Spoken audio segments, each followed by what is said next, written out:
미국에서는 해골을 도끼질한다고 한다면서요. 한국에선 뭐라 그러는지 아세요? 넌 뭐가지야? 사랑하는 내가 그저 온 마음으로 날 지지한다.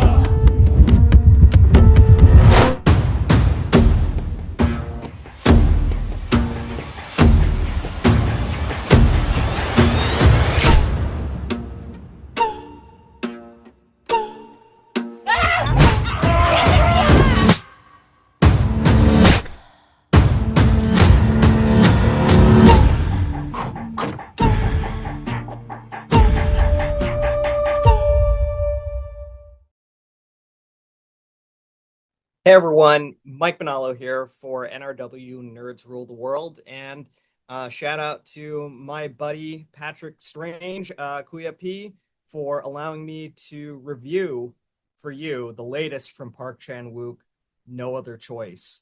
Yeah, I have to tell you guys, it's Park Chan-wook. I'm a big fan. I've loved him since I first saw Old Boy in college. He's just a brilliant, smart filmmaker.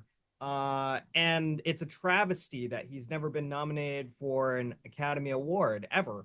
Uh, I believe. And I'm really hoping that this is the year for him because I gotta be honest, No Other Choice fits in perfectly with the rest of his filmography of masterpieces.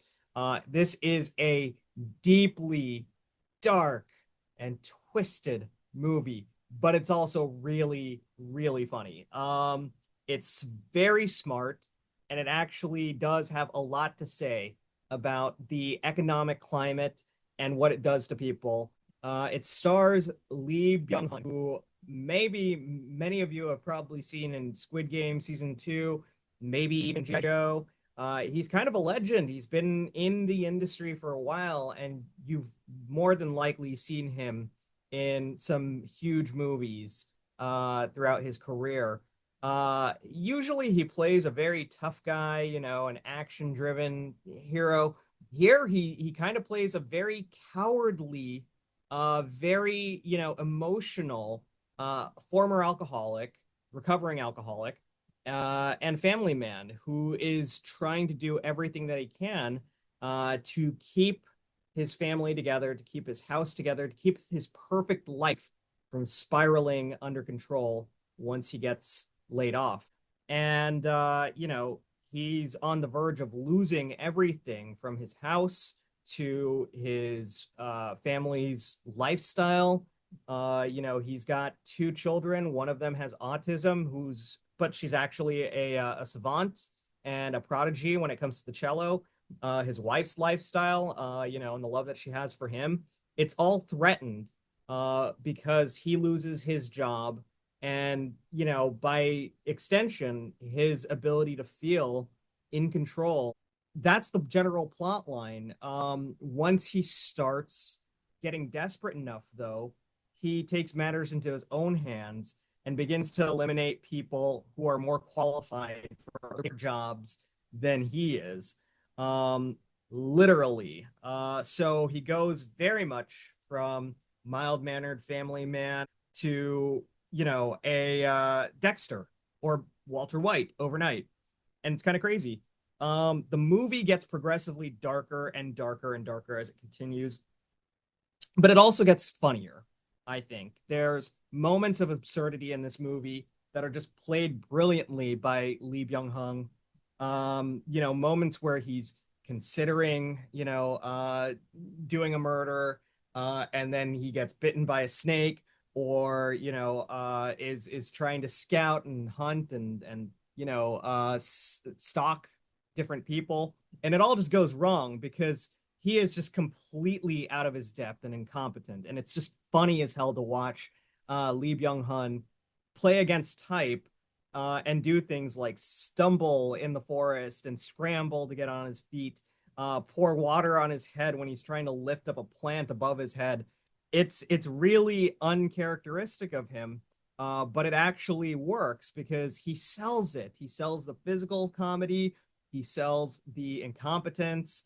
There's a lot of this movie that I think Park Chan-wook does to channel, you know, classic crime comedies like Fargo, comedies of error and everything like that.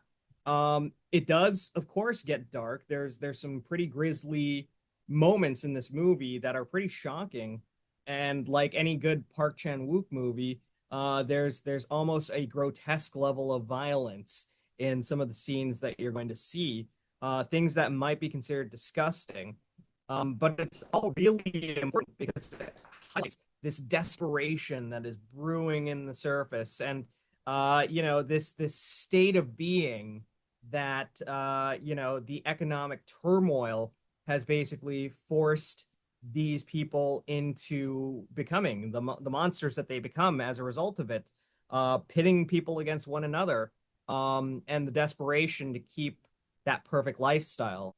There's some really terrific performances in addition to Lee Byung-hun. Son Ye-jin, who plays his wife, is terrific.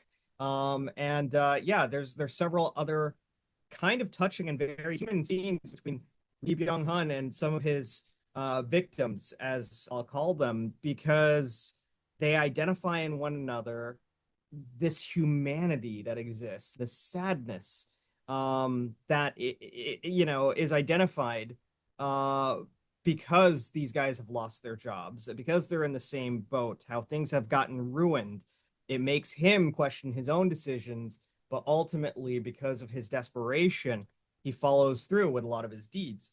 It's such a smart way of talking about this dog eat dog mentality that is instilled within us due to capitalism and due to things like greed and wanting to live a well-to-do lifestyle. But there's also kind of a foil that's coming from his family, and in a way, his wife takes on a part-time job. She's pretty satisfied with it, and whether or not his crimes and his actions diminish the love that they have for one another, how that affects this family and this relationship, and ultimately how it affects him and his ability to feel control.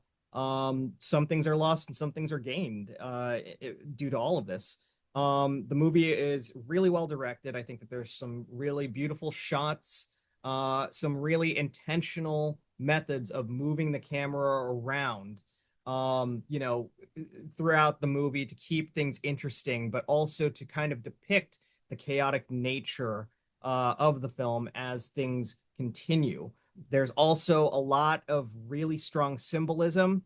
For example, Lee Byung-hun's character, has a tooth infection, and as the movie progresses and as things get darker, it gets worse and it gets worse and it gets worse.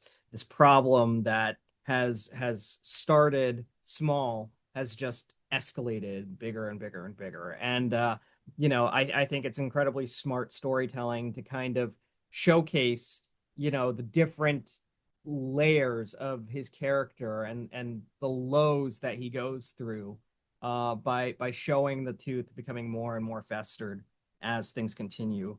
It really is a tough movie to watch at times. It is actually a very smart movie, a very funny movie, a well-acted movie, and I think that it has really truly a shot at maybe a few Oscars later this year.